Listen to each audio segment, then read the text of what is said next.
বন্ধুরা, এই মুহূর্তে ভারতে গোটা দেশ জুড়ে বিশাল একটা ঝামেলা সৃষ্টি হচ্ছে, বিশাল আন্দোলন হচ্ছে এবং কল্পনা করা যায় না এত বিভিন্ন জায়গাতে মুসলিমরা যেভাবে আন্দোলন করছে, যা কল্পনা করা যায় না। তো যে বিষয় নিয়ে আন্দোলনটা হচ্ছে সেটা হচ্ছে ওয়াকফ বিল। বহু মানুষই তো ওয়াকফ করছে।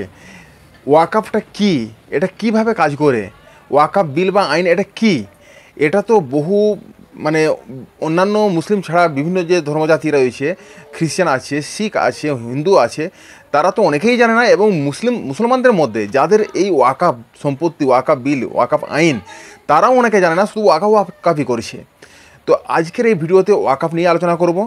এটা ওয়াকফ আইনটা কি, কিভাবে কাজ করে, আগে ওয়াকফ আইনটা কি ছিল, পরবর্তীকালে এই মুহূর্তে 2025-এ ওয়াকফ আইনটা কি করা হয়েছে, এ বিষয়ে বিস্তারিত আলোচনা করব। মোটামুটি বেশ কতগুলো পয়েন্ট আপনাদেরকে টেক আউট করব, যেগুলোতে আপনারা পরিষ্কারভাবে বুঝতে পারবেন। পুরো ভিডিওটাকে যদি আপনার পুরো জিনিসটাকে নিয়ে আমরা এই মুহূর্তে যদি আলোচনা করি, তাহলে বিশ্লেষণ করলে, তাহলে এই ভিডিওটা অনেক বড় হয়ে যাবে। বিশেষ কতগুলো জিনিস, ওয়াকফ কি, আগে ওয়াকফের কি বিল ছিল, এখন কি বিল হলো, কেন এই আন্দোলন হচ্ছে, এই সমস্ত কিছু নিয়ে আলোচনা করব। ভিডিওটা লাস্ট অবধি দেখুন। বন্ধুরা, সর্বপ্রথম আমাদেরকে জানতে হবে এই ওয়াকফ বিল, এই ওয়াকফ আইন এটা কি। দেখুন বন্ধুরা, এই ওয়াকফ এটা একটা মুসলিমরা এটাকে করেছিল। বহু প্রাচীনকাল থেকে এটা হয়ে আসছে। এটা কি, এটা হচ্ছে যে কোনো ব্যক্তি তার কোনো অর্থ, তার কোনো জমি জায়গা, বিভিন্ন সম্পত্তি, সেই সম্পত্তিটাকে সে যদি মনে করে যে জনস্বার্থে মানুষের কল্যাণে কাজে লাগাবো, তাহলে সেটা ওয়াকফ করে দেওয়া যায়।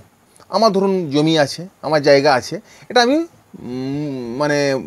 মানুষের জনস্বার্থে, মানুষের কল্যাণে, বিশেষ করে মুসলিমদের কল্যাণে, এই মুসলিমদের কল্যাণে এই জিনিসটাকে আমি কাজে লাগাবো। ধরুন আমার 5 বিঘে জমি রয়েছে, সেটা ওয়াকফ বোর্ডকে আমি দান করে দিলাম।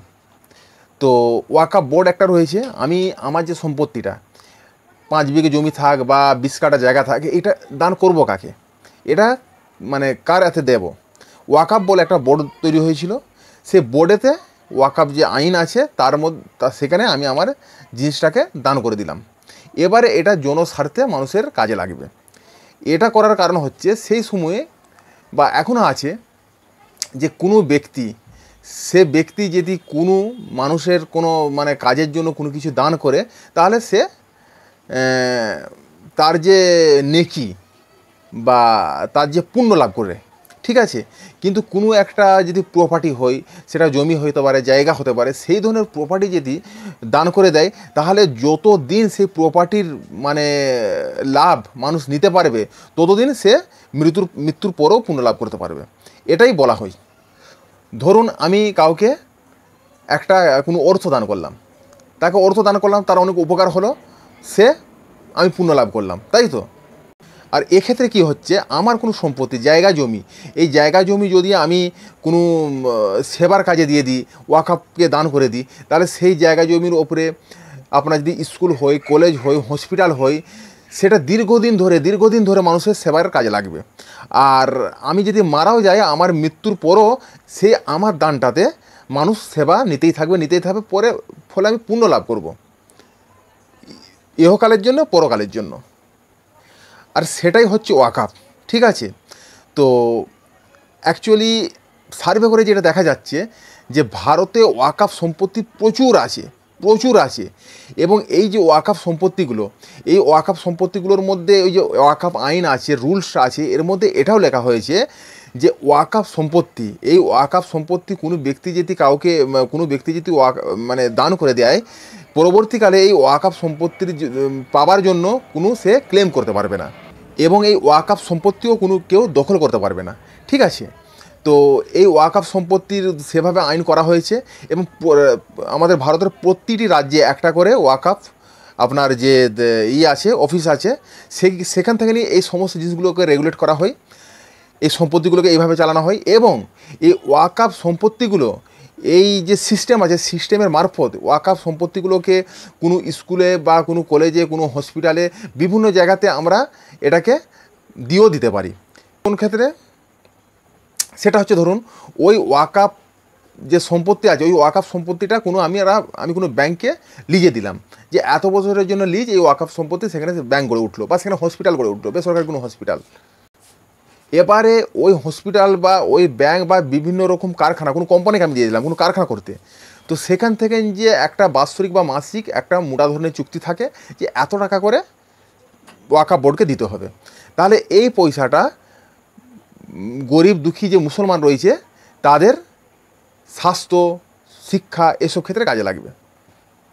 এবং 2015 সালে একটা সাচার কমিটি তৈরি করা হয়েছিল, যে সাচার কমিটিতে প্রথমে ভারতের বিভিন্ন গুণীমণি জনেরা তারা একটা জিনিস সার্ভে করে দেখেছিল যে ভারতে মুসলিমদের অবস্থা এত খারাপ কেন, তারা এত পিছিয়ে পড়ে রয়েছে কেন, তাদের স্বাস্থ্য, শিক্ষা, রুজি রুটি সব দিক দিয়ে তাদের হালে এত খারাপ কেন। তখন 2015 সালে একটা সাচার কমিটি গঠন করা হয়। সেই সাচার কমিটিতে সার্ভে করে দেখা গেছে যে মুসলিমদের ওয়াকফ যে সম্পত্তি ভারতে এত বেশি আছে, যে সম্পত্তিগুলোকে যদি ঠিকঠাকভাবে রেগুলেট করা হয় তাহলে ভারতে এই মুসলমানরা এত পিছিয়ে থাকবে না, এতে সব কিছু স্বাস্থ্য, শিক্ষা, আর্থিক অবস্থা সব কিছুর উন্নতি হবে। এবং সার্ভে করে দেখা গিয়েছে যে ওয়াকফ যা সম্পত্তি রয়েছে এই ওয়াকফ সম্পত্তিগুলোকে যদি ঠিকঠাকভাবে উদ্ধার করা হয় এবং সেগুলোকে যদি ঠিকঠাক কাজে লাগানো হয় তাহলে প্রতি পার ইয়ার 1,500 কোটি টাকা করে ওয়াকফ বোর্ডের আয়ত্তে আসবে, কিন্তু সেখানে আসছে মাত্র 160 কোটি টাকা। তাহলে এত পয়সা যাচ্ছে কোথা, কীভাবে এত পয়সার ঘাটতি দেখা দিচ্ছে? এবং আপনারা জানলে অবাক হবেন, প্রয়াগরাজ, এমনকি আমাদের ইডেন গার্ডেন, টালিগঞ্জে যে গালফ ক্লাব আছে, এগুলো সব ওয়াকফ সম্পত্তি দেখা গেছে। এবং যে মুকেশ আম্বানির আন্টালিকা যে বিল্ডিং গড়ে উঠেছে সেটাও ওয়াকফ বোর্ড সম্পত্তির মধ্যে রয়েছে। এবং এই যে সম্পত্তিগুলো বিভিন্নভাবে বিভিন্ন মুসলিম জ্ঞানীগুণীরা যারা আর্থিক সম্পন্ন ছিল, যারা অনেক বড় রাজার, আরও যারা যাদের অনেক সম্পত্তি ছিল, তারা পরপর বিভিন্নভাবে তাদের এই পরকালের জন্য সম্পত্তিগুলোকে এই জনকল্যাণে মানুষের স্বার্থে কাজে লাগানোর জন্য দান করে গেছে। ঠিক আছে, তো ওয়াকফ সম্পত্তি প্রচুর আছে, কিন্তু এগুলোকে ঠিকঠাকভাবে কাজে লাগানো হচ্ছে না। তো সেই সময়ে দেখা গেছে যে ওয়াকফ সম্পত্তি অনেক মৌখিকভাবে, তখন তো কাগজ কলম অত ছিল না, মৌখিকভাবে ওয়াকফ সম্পত্তি দান করে দেওয়া হয়েছে। এবং দীর্ঘদিন সেই জায়গাতে ওয়াকফ সম্পত্তি হিসাবে হয়তো কোনো মসজিদ গড়ে উঠেছে কিংবা কোনো বিশেষ ধর্মীয় স্থান গড়ে উঠেছে। তো এইভাবে ওয়াকফ সম্পত্তিগুলো চলছিল। এবং বহু ওয়াকফ সম্পত্তি রয়েছে, সেখানে কলকারখানা গড়ে উঠেছে, সেই কলকারখানা থেকে নির্দিষ্ট সঠিক একটা পয়সা ওয়াকফ বোর্ডে যাচ্ছে এবং বিভিন্ন কাজেতে সেই জায়গা জমিগুলোকে ইউজ করা হচ্ছে। কিন্তু পরবর্তীকালে দেখা যাচ্ছে এই ধরনের বহু সম্পত্তি আছে যেগুলো ঠিকঠাক কাগজ কলম নেই, কারণ তখন ঠিকঠাক কাগজ কলম ছিল না, সেগুলো ওইভাবেই ওয়াকফ বোর্ডের আয়ত্তে গেছে। এই হচ্ছে ওয়াকফ, ঠিক আছে। কিন্তু এখন যেটা দেখা যাচ্ছে যে এই ওয়াকফ সম্পত্তি বহু মানুষ মেরে খাচ্ছে। ওয়াকফ সম্পত্তিগুলোকে তো রেগুলেট করা হয় সেন্টার থেকে, কিন্তু প্রত্যেক রাজ্যে বিশেষ একটা দায়িত্বভার দেওয়া হয়েছে ওয়াকফ সম্পত্তিকে রেগুলেট করার জন্য রাজ্য স্তরে। কিন্তু দেখা যাচ্ছে যে এই ওয়াকফ সম্পত্তিগুলোকে কেউ হয়তো বেনামে বিক্রি করে ফেলেছে, ভুলভাল কাগজ বার করে, কেউ হয়তো সেই সম্পত্তিগুলোতে ঘোর করে বসে রয়েছে, কেউ আবার সেই সম্পত্তির ওপর দোকান, এসব খতিয়ান দেখা গিয়েছে, কেউ সেই সম্পত্তির ওপরে দোকান করে বিক্রি বাটা করে দিয়েছে। এবং ওয়াকফ বোর্ডে এই ধরনের বেনামি সম্পত্তি গাদা, ঠিক আছে, এইভাবেই চলছে। আবার বহু কাগজপত্র সঠিক থাকলেও দীর্ঘদিন ধরে সেই সম্পত্তির ওপর ভোগদখল করে এরকমও দেখা গেছে যে কোনো বড় গ্রাম সেই সম্পত্তির ওপরে পুরো গ্রামটাই সেভাবে চলছে, কিন্তু সেটা ওয়াকফের সম্পত্তি, ঠিক আছে। তো এভাবেই চলছিল। তো এখন এত আন্দোলন, এত যুদ্ধ, 2025-এ ওয়াকফ বিল পাস হওয়ার পরে এগুলো হচ্ছে কেন? এগুলো হওয়ার সবথেকে বড় কারণ হচ্ছে এটাই, আগে যে ওয়াকফ আইন ছিল সেই ওয়াকফ আইনে কোনো ব্যক্তি যদি ওয়াকফ সম্পত্তির ওপর ভোগদখল করে সেখানে বাড়ি ঘর কারখানা বা যাই হোক কিছু সে যদি করে সেখানে বসে থাকে, তাহলে ওয়াকফ বোর্ড যদি সেখানে ক্লেম করে যে এটা ওয়াকফের সম্পত্তি, তাহলে সেই ব্যক্তিকে 1 বছরের মধ্যে সমস্ত কাগজপত্র নথিপত্র আপনার কোর্টে জমা করতে হবে। যদি প্রমাণ হয় যে সেটা সে ব্যক্তির জায়গা তাহলে সে তো পাবেই, কিন্তু সে যদি কোনো কোর্টে নথিপত্র জমা করতে না পারে কিংবা সেই ওয়াকফের ওই এগেনস্টে কেস যদি না করতে পারে, কোনো প্রমাণ দেখাতে যদি না পারে, তাহলে সেই সম্পত্তি ওয়াকফ বোর্ডের। এরকমই আইন ছিল।